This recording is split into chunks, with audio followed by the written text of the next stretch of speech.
Hoy vamos a hablar de uno de los dogmas más rechazados por los protestantes, el dogma de la infalibilidad papal. Quédate para comprender este hermoso dogma.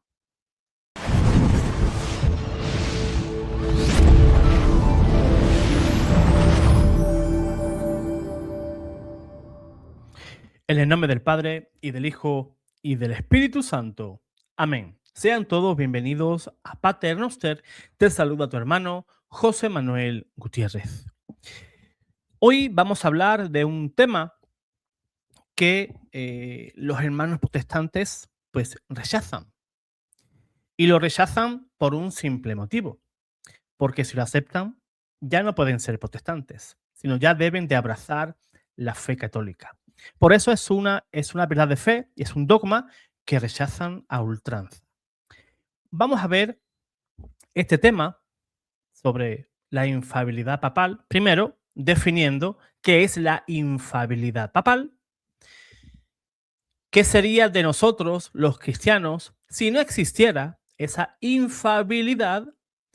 Y finalmente vamos a ver la infalibilidad papal en la Biblia. Sí, en la Biblia. Ya sé que hay algunas personas que están viendo el video que están poniendo caras extrañas. ¿Cómo que eso está en la Biblia? Sí, y lo vamos a mostrar. Así que, en primer lugar, pues vamos a dar paso al primer punto.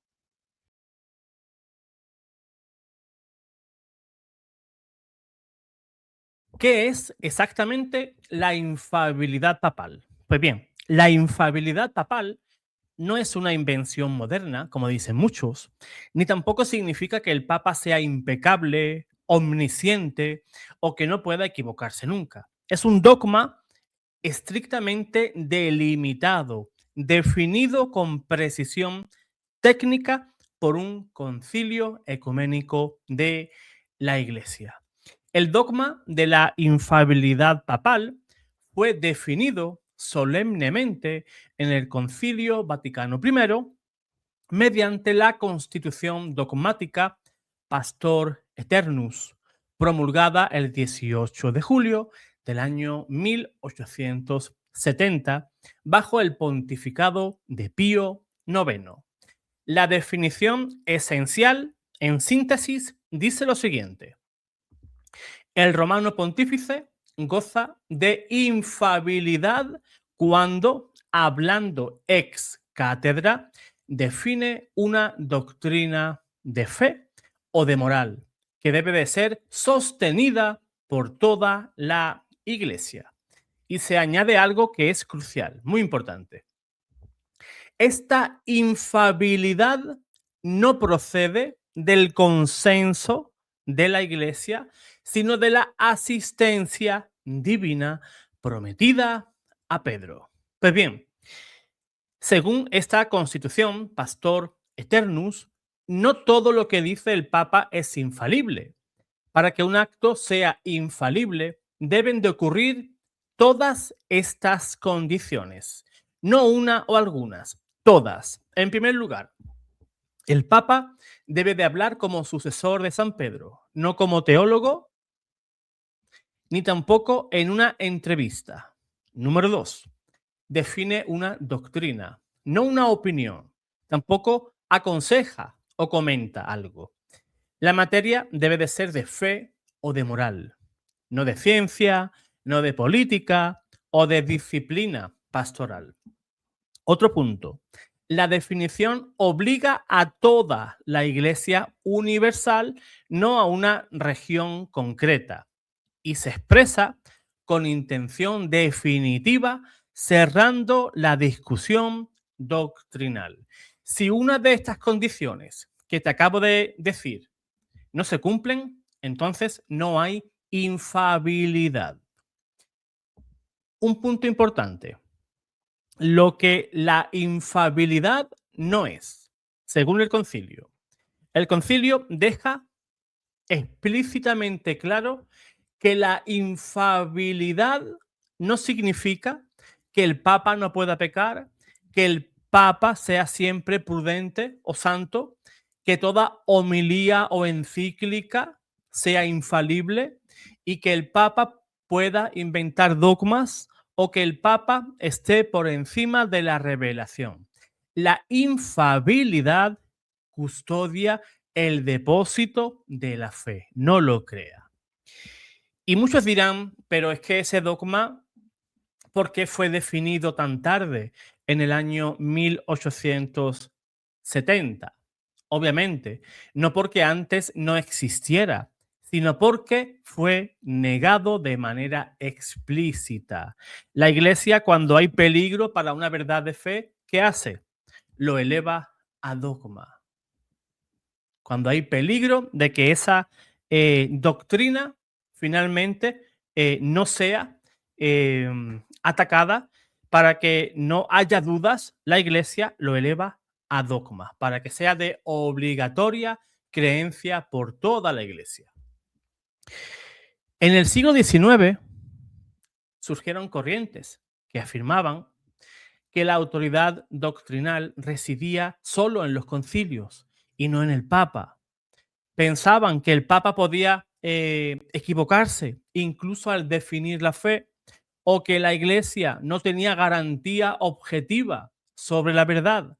El Concilio Vaticano I no añadió una novedad, sino que definió solemnemente una doctrina ya vivida y creída desde los primeros siglos y cerró la puerta al relativismo doctrinal. Pues bien, ¿dónde está el fundamento teológico? También, según el concilio, la infabilidad se apoya en la promesa de Cristo. ¿A quién? A Pedro. Yo he rogado por ti para que tu fe no desfallezca.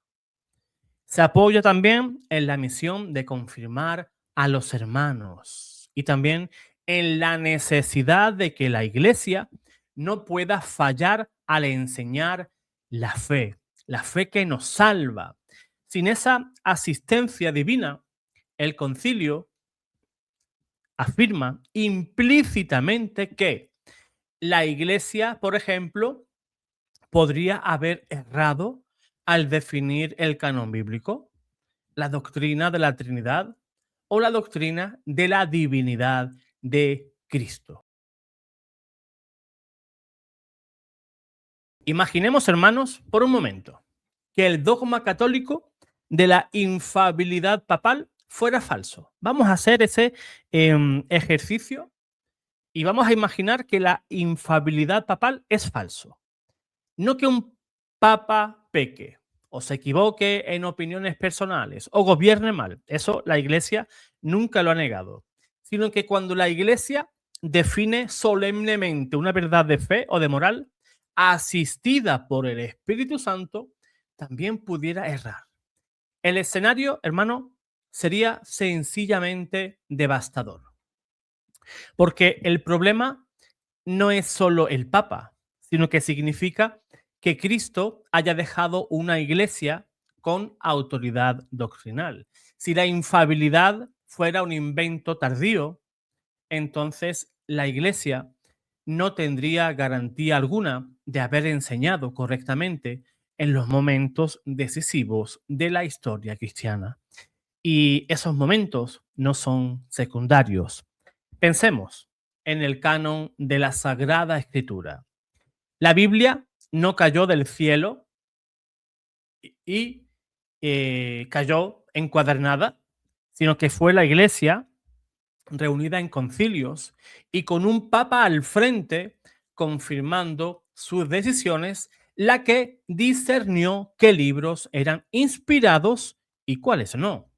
Si esa iglesia podía equivocarse, entonces nadie puede asegurar hoy que Mateo, que Juan o Romanos sea palabra de Dios y no simple escritos humanos elevados por error. Aquí aparece la primera paradoja protestante.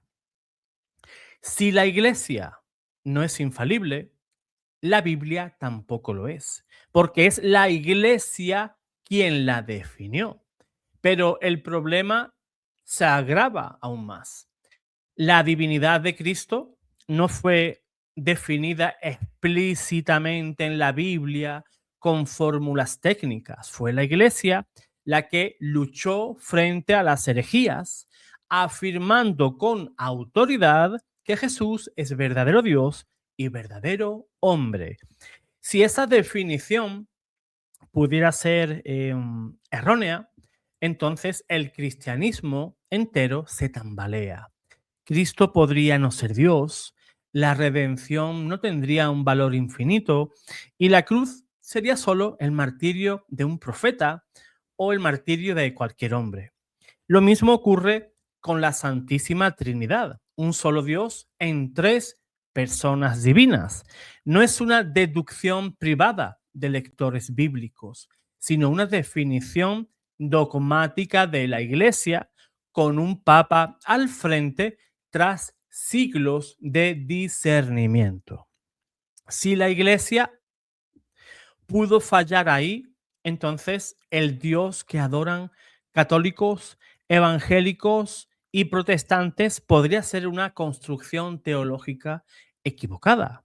Y aún más, la divinidad del Espíritu Santo, el pecado original, la gracia, la justificación, incluso la comprensión correcta del Evangelio,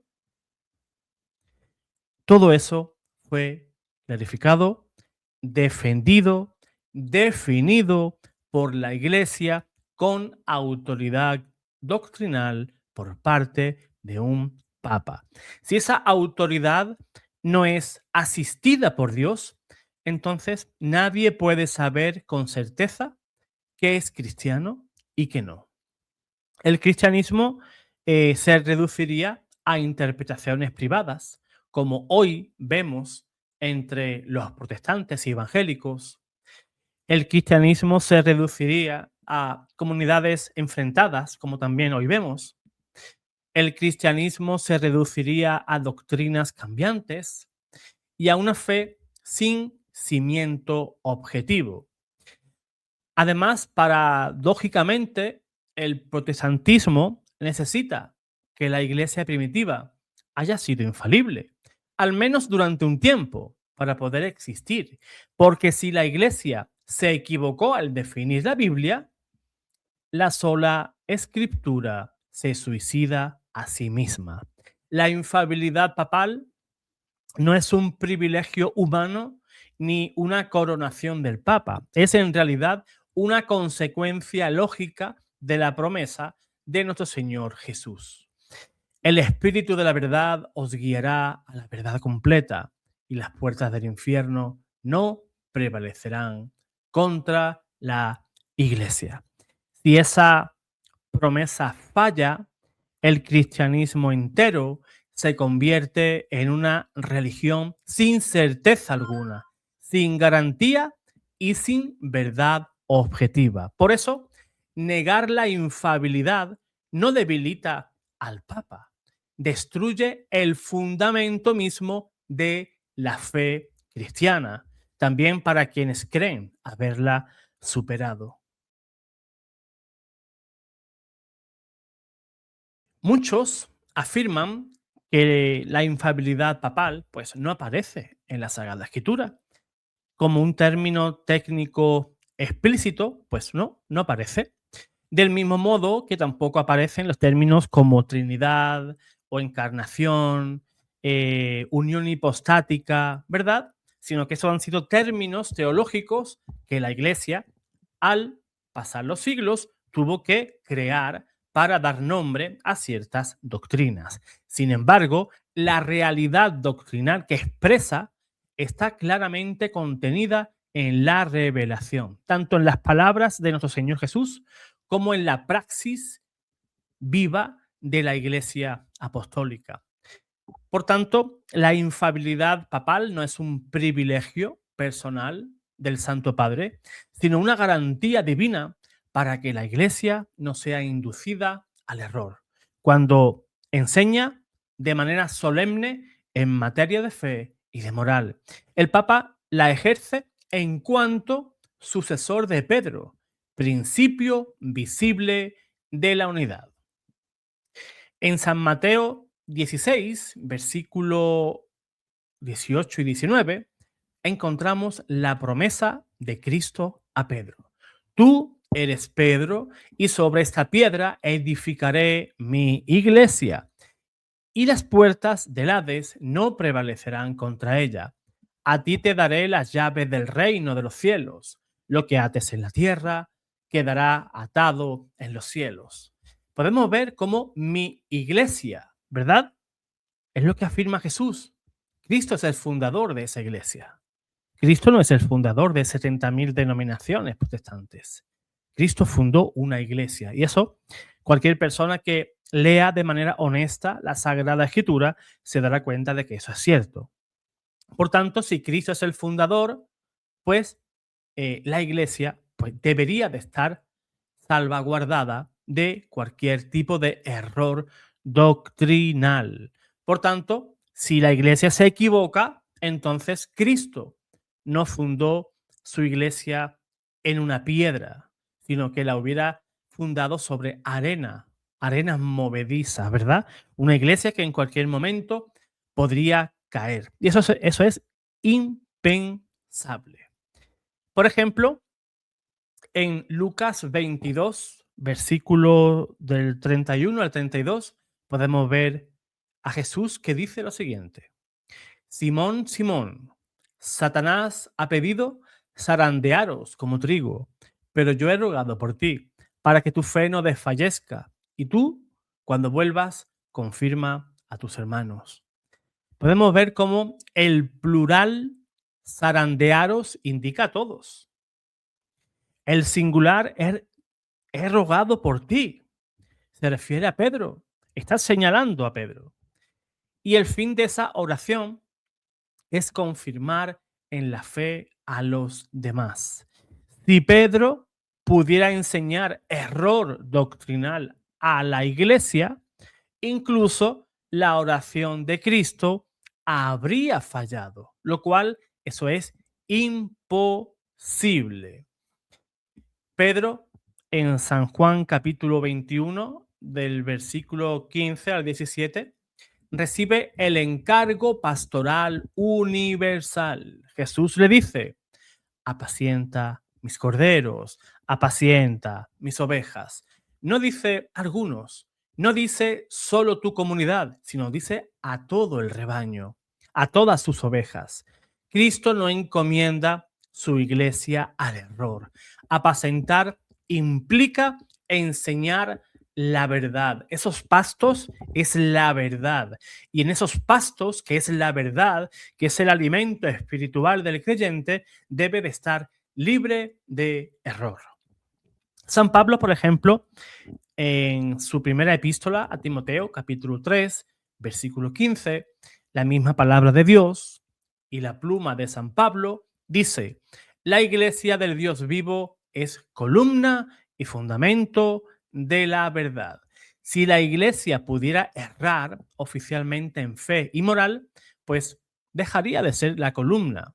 El evangelio quedaría sin garantía objetiva y la promesa de Cristo pues sería vana. Por tanto, la infalibilidad papal no es algo opcional, es necesaria para que la revelación divina permanezca íntegra.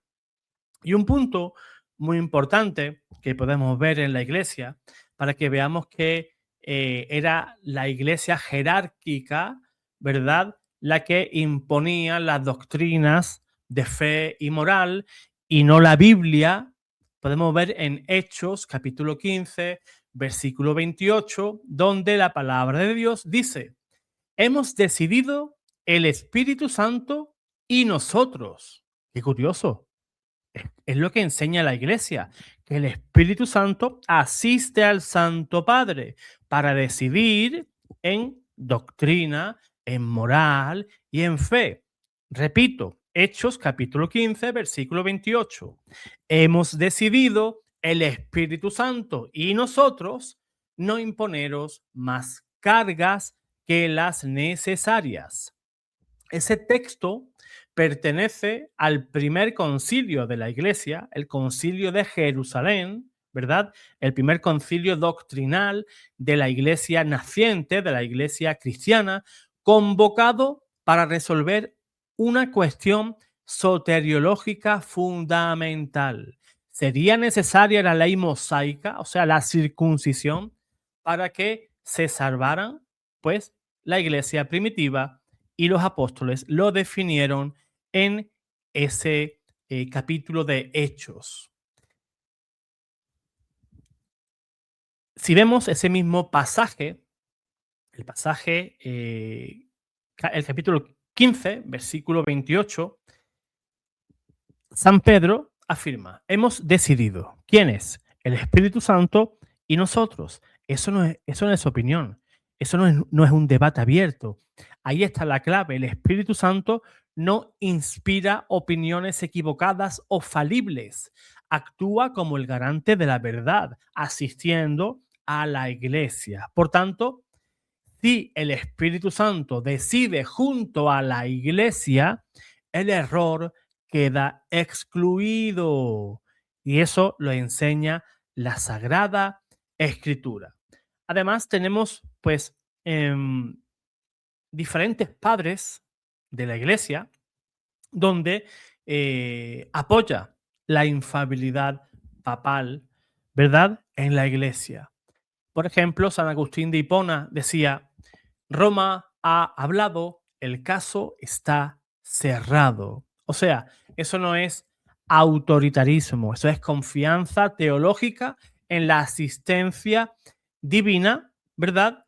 De Dios a su iglesia. Por tanto, la infalibilidad papal está en la Biblia, en la promesa de Cristo a Pedro, en la oración de Cristo por su fe, en su misión de confirmar a la iglesia, en la praxis apostólica que hemos visto en Hechos 15, donde se reunieron en el primer concilio de la iglesia. Además, los padres de la iglesia en conciencia son unánimes al enseñar esta doctrina. Por tanto, negar la infalibilidad papal no debilita al Papa, debilita la promesa de nuestro Señor Jesús y la acción del Espíritu Santo que actúa como garante de la Santa Iglesia Católica.